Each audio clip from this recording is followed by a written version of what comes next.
जत मध्ये भव्य दिव्य अशा दहीहंडीचं आयोजन केले, कसं बघताय? जत शहरामध्ये दहीहंडीचं नियोजन आमच्या सर्व सहकाऱ्यांच्या माध्यमातून आज करण्यात आलं। अत्यंत उत्स्फूर्त प्रतिसाद आमच्या लाडक्या बहिणी असतील, तरुण मंडळी असतील, लहान लहान मुलं असतील, वडीलधारी मंडळी असतील, अत्यंत मोठ्या प्रमाणामध्ये लोकांनी प्रतिसाद दिलेला आहे। मी सर्व तालुक्यातील मंडळींचं मनापासून आभार व्यक्त करतो। जत मध्ये माननीय ग्रामविकास खात्याचे मंत्री आवर्जून या दहीहंडीला भेट देण्यासाठी आले होते, वेळात वेळ काढून। माननीय जयाभाऊ, माननीय शेतकऱ्यांचे कष्टकऱ्यांचे नेते सदाभाऊ, आमचे सर्व सहकारी मित्र आणि विशेषतः जे अत्यंत लोकांच्या मध्ये लोकप्रिय आहेत ते गायक संजूभाऊ राठोड, दुसरे लोकगायक आहेत की ज्यांचं लोकांच्या मनावरती ज्यांनी अधिराज्य मिळवलेलं आहे।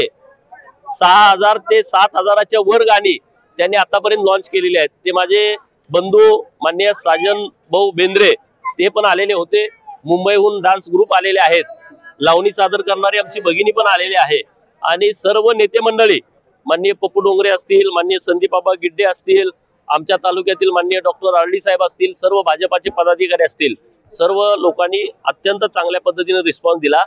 जत मध्ये असे कार्यक्रम होणं, कारण ग्रामीण भागातील लोकांच्यासाठी काही कार्यक्रमच नाहीत आणि म्हणून आम्ही विशेषतः महिला भगिनींच्यासाठी दहीहंडीचं आयोजन केलंय। आता नवरात्री येते, आमचा मानस असा आहे की आमच्या सगळ्या भगिनींच्यासाठी एक चांगला कार्यक्रम, कारण गावात कार्यक्रम नाहीत आणि मग एकत्रित येण्यासाठी संधी मिळत नाही आणि म्हणून एक महिलांच्यासाठी भव्य दिव्य देखणा कार्यक्रम आम्हाला आता येत्या नवरात्रीमध्ये आम्हाला तो कार्यक्रम घ्यायचा आहे। एकेकाळी जतचा दुष्काळ म्हणून होता, पण मी तुम्हाला सांगतोय घेतला आणि हे घेतला, मी जतचा पूर्ण चेहराच बदलून टाकायचा आहे। जतला दुष्काळी तालुका आहे म्हणायची कोणाची हिंमत राहिली नाही पाहिजे। आणखी मला 2 वर्षाचा फक्त वेळ द्या, या महाराष्ट्रामध्ये कोणी धाडस करणार नाही की जतला दुष्काळी तालुका आहे म्हणायचं। आणि आमच्या तालुक्यातल्या लोकांच्या मध्ये हिंमत आहे, ताकद आहे, शक्ती आहे, संघर्ष करण्याची प्रवृत्ती आहे, लढण्याची त्यांच्यामध्ये हिंमत आहे। त्यामुळे जतचा पूर्ण चेहरा मोहरा बदलण्याचा आम्ही ठरवलाय। जत शहरामधला चेहरा मोहरा आम्ही बदलतोय आणि तुम्हाला येत्या 1-2 वर्षामध्ये दिसेल। आम्ही नुसतं बोलतोय अशातला भाग नाही, आम्हाला ते कृतीतून साध्य करायचं आहे।